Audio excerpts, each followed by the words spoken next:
पुण्यापासून 60 kilometre अंतरावर व मुंबईपासून 120 किलोमीटर अंतरावर पवना धरणाच्या काठावर असलेला किल्ले त्रिकोणा।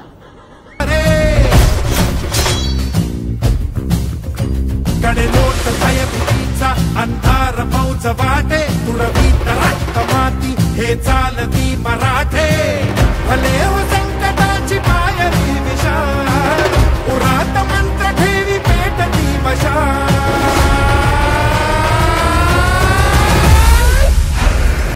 समुद्र सपाटीपासून 3500 फूट उंच असलेल्या या त्रिकोणाच्या त्रिकोणी आकारामुळे याला नाव पडले त्रिकोणा किल्ला।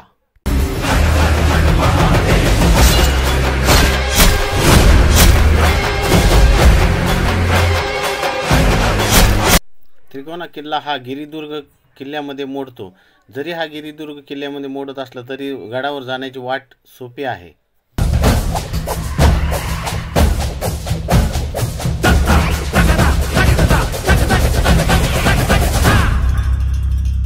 पायवाटापात रक्तपात विरधिट त्याची वाघाची जात आग राग रग नखशी खांत कर्म युद्ध झाले धक धक अग्नि कुंड मारे झपाझप यवन झुंड पहाल भयान मृत्यू दंड मरण दुश्मनाचे रणेल गनिम गोत्र बाहुडी धरा उरात मंत्र ठेवी पेटती मशाल। इसवी सन 1485 मध्ये मलिक अहमद निजामशाह याने हा किल्ला जिंकून निजामशाहीत आणला, तर इसवी सन 1657 मध्ये छत्रपती शिवाजी महाराजांनी हा किल्ला परत जिंकून स्वराज्यात आणला।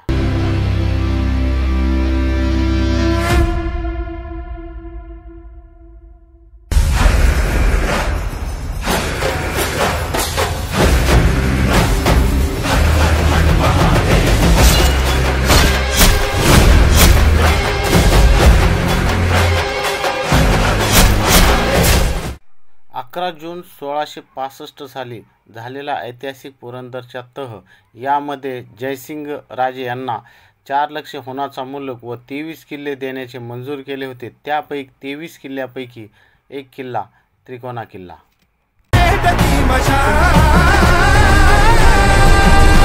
17व्या शतकामध्ये परत मराठ्यांनी त्रिकोणा किल्ला स्वराज्यात आणला।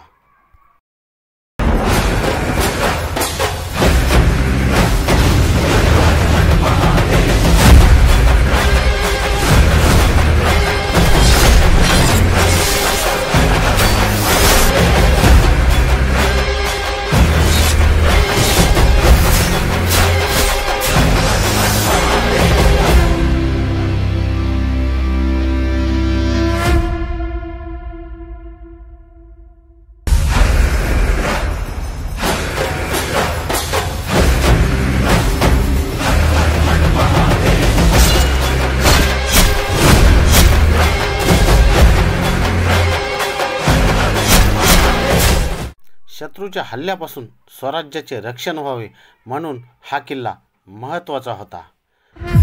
आयुष्यभर कहाण्या ऐकत आलो, अफजल खान, औरंगजेब, मग एक दिवशी हे शिवाजी नावाचं वादळ आलं।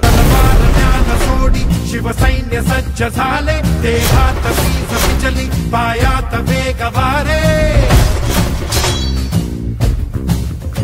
कडेलोट भयभीतीचा अंधार मौज वाटे तुडवीत